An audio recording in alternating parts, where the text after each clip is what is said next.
కొన్ని నియమాలు ఉండాలి. ప్రతి ఇంటికి కూడా కొన్ని నియమాలు ఉండాలి. ఎందుచేత అంటే కొన్ని ఉగ్రత కలిగినటువంటివి, ఔద్ధిక్యముతో కూడినటువంటివి కొన్ని ఇళ్లలోకి ప్రవేశిస్తాయి. ఎంత కాదు అన్నా అది సత్యం.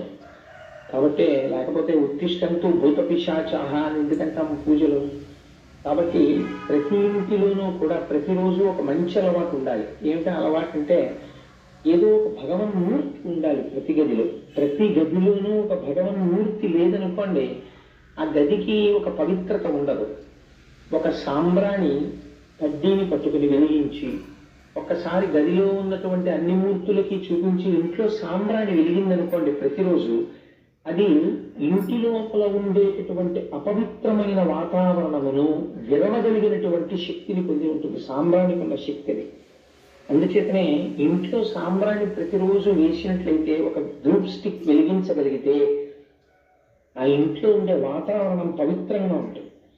మీకు తొందరగా ధ్యానంలో మనస్సు లయమవడానికి కానీ, లేకపోతే భగవత్ సంబంధమైనటువంటి విషయాల పట్ల తాదాత్మ్యత కానీ, మనస్సులో భగవంతుని యందు భక్తి కానీ నిలబడేటటువంటి వాతావరణం ఆ ఇల్లు సృష్టిస్తుంది.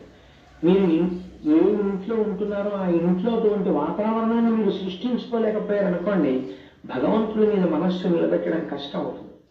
అసలే సహజంగా ఇంద్రియాలకు చాపల్యం ఉంటుంది, మనస్సుకి ఆ చాంచల్యం ఉంటుంది. వీటిని ఇంకా పెంచి పోషించేటువంటి వాటిని తెచ్చి ఇంటి నిండా పెట్టారనుకోండి, ఉన్న